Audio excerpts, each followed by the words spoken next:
Indian മത്സ്യത്തൊഴിലാളികൾക്ക് നേരെ ശ്രീലങ്കൻ നാവികസേന വെടിയുതിർത്തു. ശക്തമായി പ്രതിഷേധിച്ച ഇന്ത്യ. ഇന്ത്യൻ മത്സ്യത്തൊഴിലാളികൾക്ക് നേരെ ശ്രീലങ്കൻ നാവികസേന വെടിവെച്ച സംഭവത്തിൽ ശക്തമായ പ്രതിഷേധമറിയിച്ച ഇന്ത്യ. ന്യൂഡൽഹിയിലെ ശ്രീലങ്കൻ ആക്ടിംഗ് ഹൈക്കമ്മീഷണറെ വിദേശകാര്യ മന്ത്രാലയം വിളിച്ചു വരുത്തിയാണ് പ്രതിഷേധം അറിയിച്ചത്.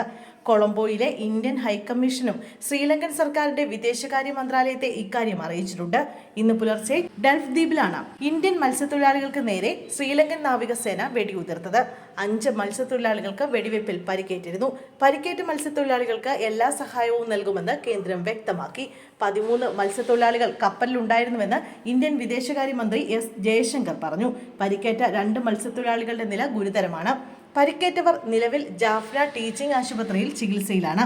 മറ്റ് 3 പേർക്ക് നിസ്സാര പരിക്കേറ്റതായും അവർക്ക് ചികിത്സ നൽകിയതായും വിദേശകാര്യമന്ത്രി തന്റെ പ്രസ്താവനയിൽ അറിയിച്ചു.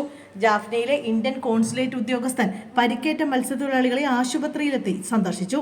ഞായറാഴ്ച 2 വ്യത്യസ്ത സംഭവങ്ങളിലായി അനധികൃത മത്സ്യബന്ധനം ആരോപിച്ച് ശ്രീലങ്കൻ നാവികസേന 34 ഇന്ത്യൻ മത്സ്യത്തൊഴിലാളികളെ അറസ്റ്റ് ചെയ്യുകയും 3 ട്രോളറുകൾ പിടിച്ചെടുക്കുകയും ചെയ്തിരുന്നു. ഇതിൽ 2 മലയാളികളും ഉണ്ടെന്നാണ് റിപ്പോർട്ട്. ഇവരെ വിട്ടയക്കാൻ ആവശ്യപ്പെട്ടിട്ടുണ്ടെന്ന് തമിഴ്നാട് മുഖ്യമന്ത്രി MK സ്റ്റാലിൻ അറിയിച്ചു. 32 പേർ തമിഴ്നാട്ടുകാരാണ്. രാമേശ്വരം ഫിഷിംഗ് ഹാർബറിൽ നിന്ന് പോയവരാണ് 25-ന് അറസ്റ്റിലായത്. അറസ്റ്റിലായ മത്സ്യത്തൊഴിലാളികളെ മോചിപ്പിക്കാൻ കേന്ദ്ര സംസ്ഥാന സർക്കാരുകൾ ഉചിതമായ നടപടി സ്വീകരിക്കണമെന്ന് രാമേശ്വരത്തെ മത്സ്യത്തൊഴിലാളികൾ ആവശ്യപ്പെട്ടു.